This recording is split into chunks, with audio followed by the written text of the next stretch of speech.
कभी समय मिला ना तो साइनाइड मोहन ये बस एक सर्च कीजिएगा गूगल पे और आपको पूरा कच्चा चिट्ठा मिल जाएगा इस बंदे के बारे में।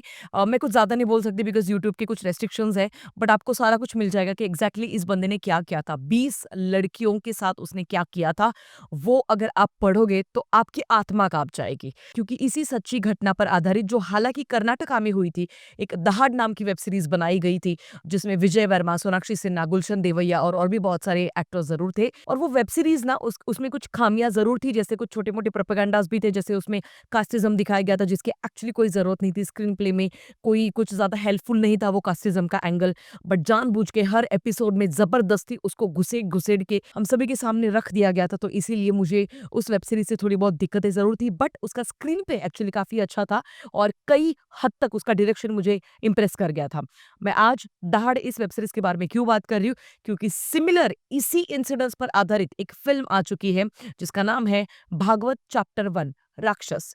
अब ये राक्षस क्यों कहा गया है? क्योंकि हम सभी लोग जानते हैं हम सभी इंसानों में एक देवता होते हैं और एक राक्षस होते हैं। यानी कि अपना अच्छा मन होता है, बुरा मन होता है। तो इन दोनों के बीच हमेशा पूरी ज़िंदगी भर लड़ाइयाँ चलती रहती है हमारे दिमाग में, हमारे दिल में।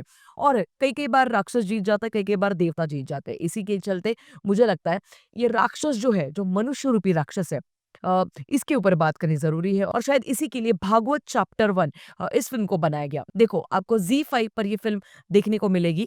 अगर हम लोग पूरे फ़िल्म के बारे में बात करना चाहें तो देखो कुछ खामियाँ ज़रूर हैं बट कुछ चीज़ें अच्छी भी है इस फ़िल्म में।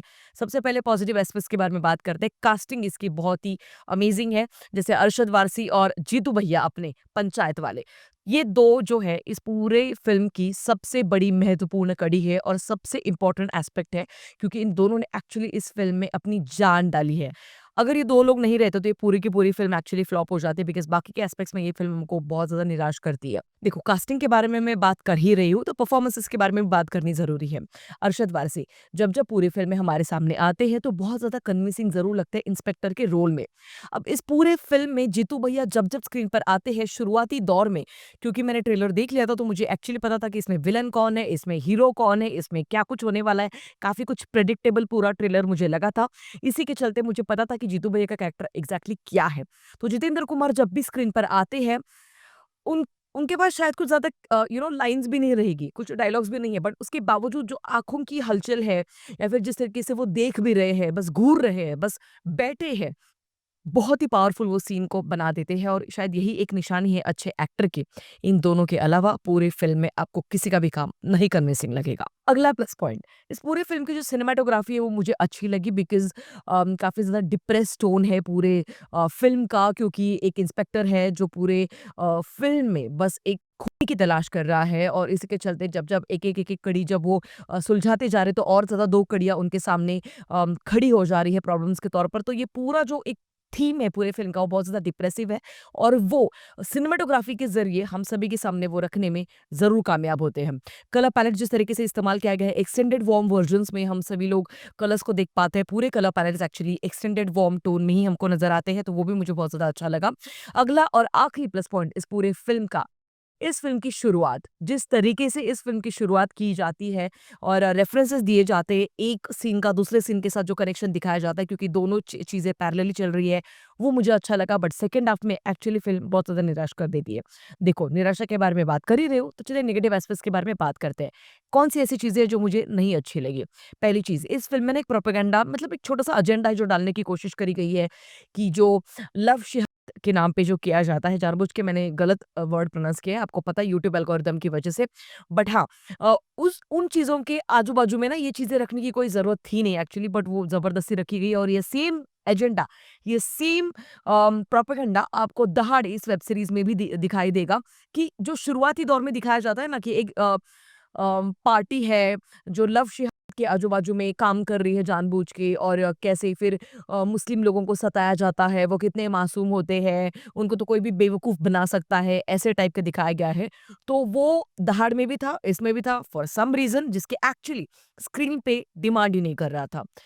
अगर हम लोग अगले नेगेटिव पॉइंट के बारे में बात करें तो कैरेक्टर्स को कोई डेप्थ ही नहीं है। मतलब एग्ज़ाम्पल के तौर पर अगर हम लोग बात करना चाहें तो अरशद वारसी की जो बीवी का कैरेक्टर जिस बंदी ने निभाया है, बहुत ही वर्स्ट एक्टिंग। मतलब पूरे फ़िल्म में 2 ही डायलॉग्स दिए गए थे जहाँ पर वो एक घर के बाहर का जो एक पोर्च का एरिया है जहाँ पर अरशद वारसी खड़े हैं और अब वो कुछ अपने बीवी को बता रहे हैं कुछ ऐसी चीज जो जो एज एन इंस्पेक्टर के तौर पर उनको नहीं करनी चाहिए। जैसे वो कैदी जो है उनके पास वो रिवॉल्वर लेकर जाते हैं बट वो चलाते नहीं चलाते वो सारी चीजें आपको बाद में पता चलेगी। मैं कोई स्पॉयलर्स नहीं देना चाहती बट वो बहुत बड़ी कड़ी थी किसी भी पुलिस इंस्पेक्टर के लिए। तो वो जब अपनी पत्नी के सामने उस चीज को कन्फेस कर रहे हैं तो वो पूरा सेगमेंट आप देख लेना। इतना घटिया एक्टिंग मैंने जिंदगी में नहीं देखा किसी का भाई साहब। अ, 2 ही डायलॉग्स उनके लिए दिए गए थे और कोई कैरेक्टर में डेप्थ ही नहीं, कुछ लेयर्स नहीं, कुछ शेड्स नहीं, कुछ भी नहीं। पूरे फ़िल्म में वो बस एब्सेंट है, एक जस्ट एक स्टैच्यू के तौर पर बस है बस वो। पूरी फ़िल्म जब तक 75% तक हो चुकी है खत्म, तब तक उस अरशद वारसी की बीवी को कोई डायलॉग नहीं, तो मुझे लगा कि यार वो बोल नहीं सकती शायद। हो सकता है मतलब बाद में जाके कुछ पता चलेगा। तो ये जैसे मैंने कहा कि कैरेक्टर्स के ऊपर कोई ज़्यादा मेहनत नहीं ली गई है। अगला नेगेटिव पॉइंट है पुअर राइटिंग तो थी ही बट पुअर एग्ज़ीक्यूशन। देखो, आप एक ऐसे सीरियल मास्टर को ढूँढ रहे हो, अगेन मैंने गलत वर्ड इस्तेमाल किया है, आप लोग समझ जाओ कि मैं किसके बारे में बात कर रही हूँ, साइनाइड मोहन के तौर पर आपको पता चल जाएगा। तो आप एक ऐसे बंदे को ढूँढ रहे हो जिसने लगातार इतनी सारी लड़कियों के साथ ये कुछ किया है, इतना कुकर्म किया है, तो वो किस तरीके से उसने एग्ज़ीक्यूट किया, उसका कोई दिखाया ही नहीं गया है, कुछ नहीं, बस एक ही लड़की का एग्ज़ाम्पल दिखाते हुए जितेंद्र कुमार जो है वो बस दिखाया जाता है, बाकी की चीज़ें लिटरली वो ओरली बता रहा है, वो भी खाना खाते हुए। तो वो चीज़ें नहीं कन्विंसिंग लगती बिल्कुल भी एक्चुअली। अम वो पूरी चीज़ें एक्चुअली कम से कम 4-5 लड़कियों के साथ बैक टू बैक दिखाना चाहिए था। उसके बाद जो जितेंद्र कुमार है, उसका कुछ बैकग्राउंड दिखाना चाहिए था। वो कहाँ से आता है, वो क्या करता है, टीचिंग कहाँ पे टीच कर रहा है, कहाँ पे सिखा रहा है। तो वो भी चीज़ें नहीं दिखाई गई। बहुत सारी ऐसी चीज़ें जो लिटरली एब्सेंट है, जो दिखाई नहीं गई, तो आपको आपके काँधों के ऊपर छोड़ दिया जाता है कि आप लोग अज़्यूम कर लो क्या करना है। तो ये होता है एक पुअर एग्ज़ीक्यूशन, पुअर राइटिंग का नतीजा। देखो, अगर आपके पास 2 घंटे का टाइम है और अगर आपको सस्पेंस, क्राइम, थ्रिलर इस जॉनरा की फ़िल्में देखना पसंद है, तो डेफिनिटली आप इस फ़िल्म को एक मौका दे सकते हैं। बट इसमें कुछ किसिंग सीन्स भी है, तो फैमिली के साथ देखते वक़्त ज़रा सोच समझ के देखिएगा, आपकी कम्फर्ट ज़ोन के हिसाब से। मैं इस फ़िल्म को देना चाहूँगी 2.5 स्टार्स आउट ऑफ 5। बाकी डेफिनिटली अरशद वारसी और जीतू भैया की वजह से ये फ़िल्म एक्चुअली देखने लायक थी, but apart from that actually कुछ भी ऐसा नहीं है जो आपको बहुत ज़्यादा इम्प्रेस करेगा। बाकी ये था मेरा रिव्यू भागवत चैप्टर 1 राक्षस इस फ़िल्म के बारे में। आपकी क्या राय है? आप मुझे कमेंट सेक्शन में ज़रूर बता सकते हैं और हैप्पी दिवाली इन एडवांस आप सभी को। दिवाली की बहुत-बहुत शुभकामनाएँ। कमेंट सेक्शन में हैप्पी दिवाली ज़रूर लिख दीजिएगा। मिलेंगे अगले वीडियो में, तब तक के लिए ख्याल रखिएगा। Peace out.